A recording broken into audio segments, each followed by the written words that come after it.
Hello, I'm Jason Mink, and this is Having a Drink with Mink, and I'll be having this drink.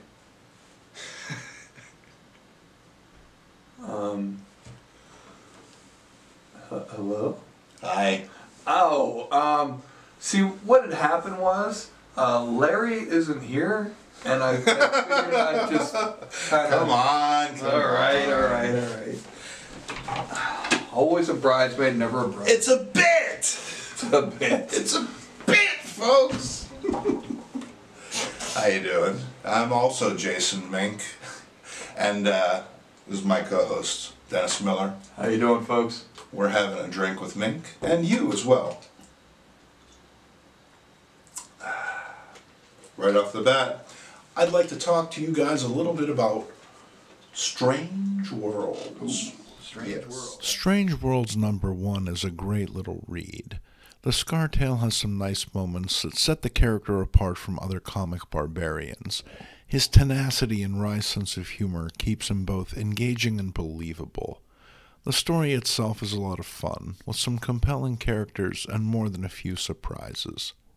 The art by Vince Capley is both bold and expressive, well suited to the storytelling style. Thanks for the copy, Wayne. I enjoyed it tremendously.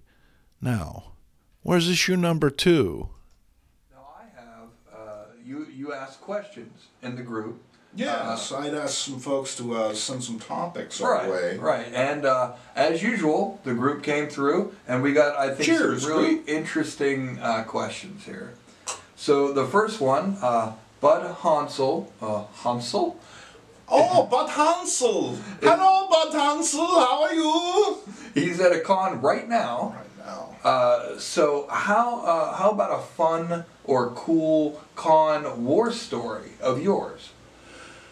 Ah, right on. As far as cons go, I usually go for the comics specifically. I know a lot of people are really into meeting celebrities. That seems to be the reason why these things exist at this point, is $90 for a signature. Right, exactly. And you never think that it's a bigger waste of time until they pass away. And then all of a sudden you think, man, maybe I should have spent $150 to stand next to Adam West for 2 seconds. That one kills. It does, yeah. But as far as it goes, I'm not really the kind of person that pursues celebrities at shows or just in life in general. I mean, yes, I've stalked Bruce Campbell.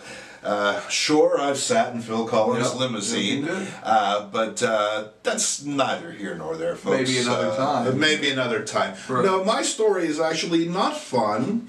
It's sad. It's bittersweet, maybe. Not sad necessarily, but I was at a convention last year, and I was lucky enough to go to dinner with a lot of the other guests that had been invited to this show, and we were all at a restaurant at different tables, and we broke up into our little factions and stuff like that, depending on where they were from, what they were all about. And off to my left was a table of folks from Sesame Street, and I knew they were at the show, and I was really excited at the prospect of, you know, seeing them in action. I guess. I don't know what that even means. Just the idea like, oh, cool, you know, the Sesame Street people are here. Lots of times I'm not interested in Stargate SG-1 celebrities or, you know, the fourth guy from the, you know, Star Trek Next Generation. Your heroes from growing up as a kid. Exactly. Who was there? Let me see. Gordon was there. Bob was there. A couple of the other gentlemen were there. One of the younger guys, I forget his name, was there. And also Mr. McFeely. Amazingly enough, from Mr. Rogers was there as well. Fame, Yes, as a Pittsburgher, right, exactly. But I was sitting there, you know, at the table looking at this guy who looked so familiar to me, and I couldn't figure out who it was. And then I realized that was Luis from Sesame Street. As a kid. Oh, gee. Luis, exactly. You know, it's just like he was one of the five. You know, you have Luis, you have David, you have Gordon, you have Bob, and Louise. Luis was one. Oh, was he? Yeah. Okay. Let's say Mr. Hooper. Right, well, Mr. Right, Hooper. exactly. So you got the Gotta 5. give you a 5. Right, exactly. And I was then, in that moment, I was starstruck. Yes, I've spoken to Jim Starlin on a one-on-one basis, as peers, if you will. But in that moment, there was Luis from Sesame Street, exactly. Right. And suddenly I was 5 again, and it was just like that weird moment. And dinner was over, and everyone was leaving. And as he was walking past, for whatever reason, I took that moment, I kind of like jumped up, you know, probably startled the guy, and I'm like, hey, I just want you to know, I love your work. And I like reached out to like clasp his hand, and I'm like, you know, your work has meant a lot to me. I've followed your career over the years. What career? I don't know. I mean, he was on Sesame Street. Right, exactly. Who knows? Maybe he's been in a lot of movies. Maybe he's been in a few snuff movies. Or something? Right, exactly. Right. Maybe I shouldn't be watching those movies. Right. Nonetheless, the fact is, I jumped up and I'm like, hey, it's amazing to meet you. And he was like, hey, it's great to meet you too. I'll tell you what, are you going to be at the show tomorrow? I was like, yeah, I'm going to be at the show tomorrow. He's like, why don't you stop by the show tomorrow, stop by my table and say hi. And then he was gone. Like a Cuban breeze, folks. And let me tell you, being hi-hatted by Luis is both one of the greatest and most bittersweet experiences of my life.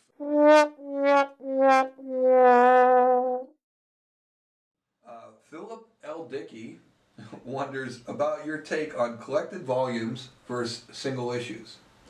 Right on. That's a compelling topic as far as it goes, and I know that there's a lot of debate as far as the merits of collected issues. I can see why one would go for like an omnibus kind of thing, like if you can't afford the single comics, or if you don't want to go on hunt. Some of us really like the thrill of the chase of the missing issues in your runs, but I don't think, and I don't want to offend anybody, but I don't think any real serious comic collectors are going to be going for the omnibuses over the single issues if they can help it. Yeah, that's probably likely, you know, unless it's like a really pricey golden age book, know, as the omnibuy are cool. You know, they can often feature stories that are impossible to find otherwise, you know, get you everything under one cover. But what they don't get you ultimately are all of the groovy little extras, all of the fun little things that came with the comic book that weren't even necessarily considered part of the comic book by the people who created it. You know, the cool thing about these books is there's more than just story here. There's cultural artifacts. Right. There's generational touchstones. There's things in these books that provide more than just entertainment. There's information here. Now, as a kid, I had to hem and haw to get a quarter out of my folks to buy a comic book. It's not that we were, you know, in a position where, you know, you couldn't necessarily cough up a quarter every now and again, but it was more of a matter of priorities and well, yeah, not spending it on those funny books. Exactly. But when I did get a comic book, I certainly made it last. You know, I couldn't read a comic book and then show up 20 minutes later looking for something else. Didn't we just give you a quarter? Right. So pages like this. Yeah. And you know, I've said it before and I'll say it again. 16-foot rocket, you know, it's going up 16 feet. What kid wouldn't want that? You know, the sea monkeys, you know, which turned out to be brine shrimp, you know, the things like that. The X-ray glasses. These were the things that really drew me into comics. X-ray glasses, right there, folks. I used to really enjoy the ads more when I was younger than the stories, because when I was younger I really didn't understand a lot of the stories, but I got the ads. Do you want to make $5 to $20 a week with your own Saturday morning shoe store, Dennis? Hey, Hey, I've shined a shoe or two in my time, so Right, look how happy this guy is. He's doing well. You could be doing well too. When it comes right down to it, man, the collected editions are great if you want the story. Right. If you want the bare bones. But ultimately, for me, it's all about the whole experience, you know? It's tactile, it's the smell, it's everything. Exactly. I would like a salad and a drink with my meal. That's Thank right. you. That's right. All right. Now, piggybacking on that, Guy Casper asks, Hello, Guy. how do you feel about collected editions in black and white that were previously in color? Oh, they bug the hell out of me. I would think so, yeah. You know, it's funny. They wouldn't bug me so much if a lot of my experience with them weren't the inexpensive, like 500 pagers that were put out back in the 90s on what was essentially like school paper. It's like the paper you get in the bathroom at work. You know what I'm saying? It's the one ply. You know, yeah, it's just coarse, and you know the ink's a little blotty, and it's just like, if you were to reproduce the art, a nice, crisp, clean, you know, black and white, you know, like in the format that I guess it was originally created in, that would be one thing. But right. I don't know. A lot of the times, I feel that the presentation lets those things down. It's obviously, and again, I don't want to offend anyone, but I feel it's a bit of a cash grab. I feel that, you know, if you're going to make something like that, it should be of quality. And that's just my opinion, and I'm entitled to it.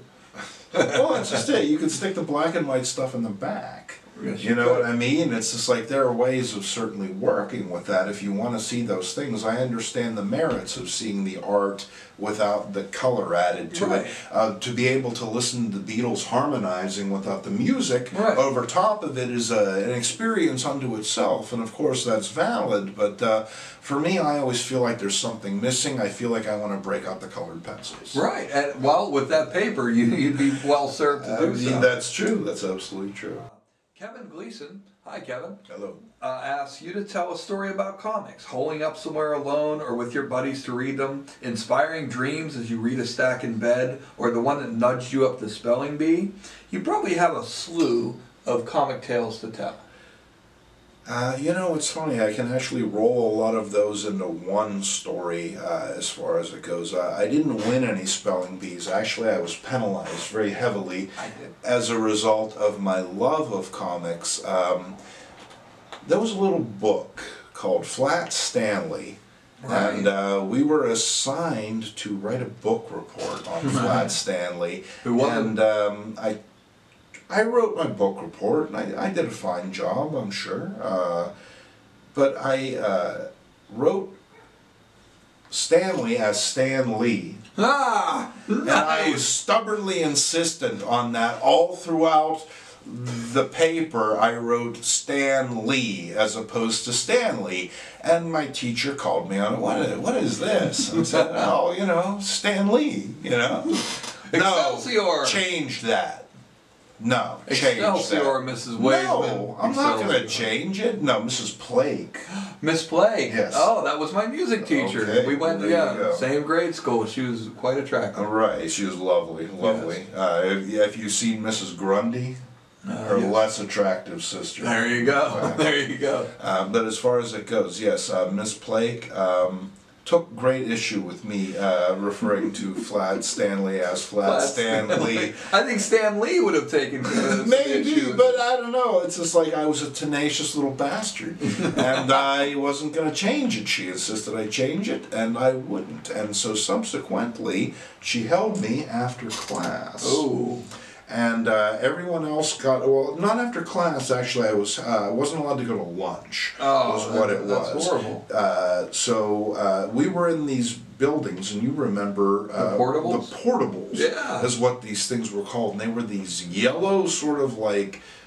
tornado homes. Almost like mobile homes, right. Exactly, and they would stick us kids in there, and, you know, we would do our thing. Well, Miss Blake went off to eat her lunch somewhere, and I was left alone in the portable room, and at the time, I had what I usually did was I wore my Spider-Man underoos underneath my flannel shirt. Right. And I had my Spider-Man shooters shoot my things around the room, and the darts, little darts, and I had a Spider-Man ski mask.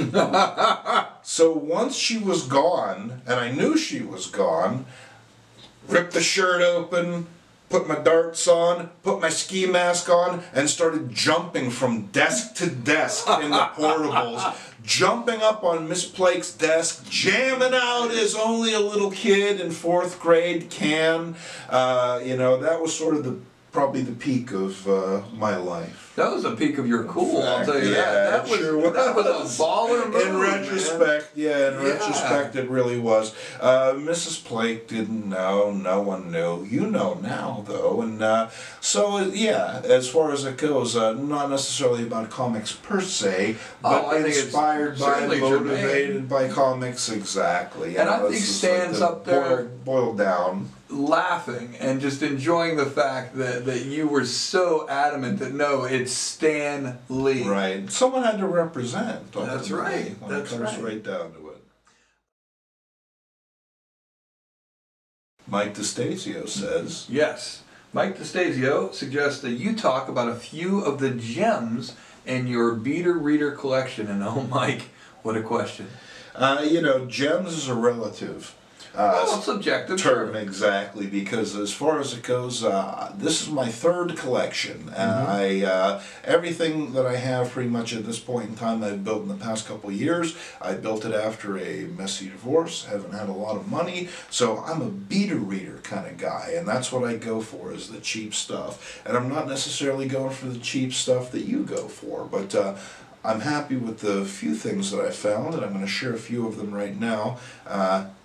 And Mike had said, what was it, 50 cent or just Beater Readers No, in he general? said just Beater Readers. Okay, right. I kept this to $1. I didn't pay more than $1 for a single one of these. That's insane, because some of these are beautiful comics. 75 cents, Daredevil number 9. Yeah, I mean, you can't beat that. Right, exactly. Now, granted, this is missing its cover, and it's got a tiny little bump, you know, right here in the staples, but with a nice new cover I could make for that, you know. Certainly not going to slap it. Right, exactly. For 75 cents, you'd be hard-pressed to go wrong. Right here we got number 10, Adventures into Fear. This is Man-Thing's first comic appearance. Right. He appeared earlier in a black and white comic book. I don't remember the name of it off the top of my head. But this is his first appearance in comic books. $1. Yep, can't beat it. That's right. It's like a sore Peter, folks. That's right. Got a couple early Avengers here. They're missing some elements from the covers, but the stories are intact. These are Stanley, Jack Kirby Avengers. Oh, yeah. For $1 a piece. You know, what can you say? I consider those gems. You can say, give me those comics. One real cool thing about the dollar bins is you're not necessarily always going to find older books, but you might find reprints of older books that were issued in like the 80s or 90s. Stuff like this. This Captain America special, this has a lot of Steranko. Right. In it. Jim Steranko. Now, if you were to find friend of the group? Yes. Exactly. Great personal friend of mine. If you were to track these issues down originally, they could cost you a lot, but I paid $1 for this, and it's a real nice copy. It's fun to read these. In keeping with that, some Life of Captain Marvels, and these reprint the Captain Marvel series from the 70s. Yeah, exactly. And, you know, for $1 a piece, you can't go wrong. You never know what you're going to find in those bins. Actually, no, stay out of the bins. Don't go in the bins. There's nothing in the bins. What am I doing? Iron Man number 2. Yes. Paid $1. Granted, it's coverless. Granted, it smells like someone's dead cat. Iron Man number 5. Right. Paid $1 for this at a flea market. I remember asking the guy, $1? Yeah, $1. Dismissively. Like, oh, okay. All right, buddy. Yeah, all right. I'll give you $1 for that. Iron Man 100. Yes. You know, once again, you know, it's cool to have these centennial books. Right. You know, it's just once you have 2 and 100, then you need the other 98. You're kind of locked in after that point in time. Well, that's how they get you. Right. Some early Ghost Rider. You know, this is back before he was riding a motorcycle. Riding a horse. Spurs and everything. Right, exactly. I found that's a great cover. Yeah, Iron Fist #1 and #3. Now I bought these from a collection, and that's another good way of getting books for cheap. And you can find it. Right. Buy a big old stack of them, a couple boxes. You know what I mean? Just throw the guy a number. You know what I mean? Play it fast and loose. You never know what's going to happen. I picked up some Monster of Frankenstein. I got 2, I got 3, I got 4, I got 5. And I figured I'd show these off because I got the awesome Mike Plug artwork. Yeah, no, they're great. And once again, you know, for $1 a piece, these Marvel horror books, they're only going up in price. So, you know, I feel happy to just have them in the collection, ultimately. The first appearance of Tula. Oh, there you go. The Aqua Girl. What can I say? I got a weakness for Aqua Girls. Speaking of Aquaman, I picked up this Aquaman, DC Super Giant, and this has some amazing stories in it. I mean, this thing is packed full of entertainment. I paid 50 cents for this. A lot of folks might balk at the fact that it's coverless, but you're just not going to have a better time. And in the back, we have an advertisement for Jack Kirby's In the Days of the Mob. The Roaring '30s come alive. That's right, exactly. So, you know, it's just right there. Those two alone. There's your cover. That's 50 cents, right, exactly. Pick this one up as well. Giant Batman. How much? That is 70 cents? 75 cents? Is that what that said? A giant-sized Batman. Ride, Bat Hombre, ride. Nice. That's right. You know, it's just, you can't beat those giant The next one is great. Hey, Demon #1? Sure, it might not be in the best of condition, but it looks cool, and I'm certainly happy to have it in the collection because it motivates me to find more demons. Yeah. It motivates me to read. It motivates Well, we all me have to... our demons. This is true.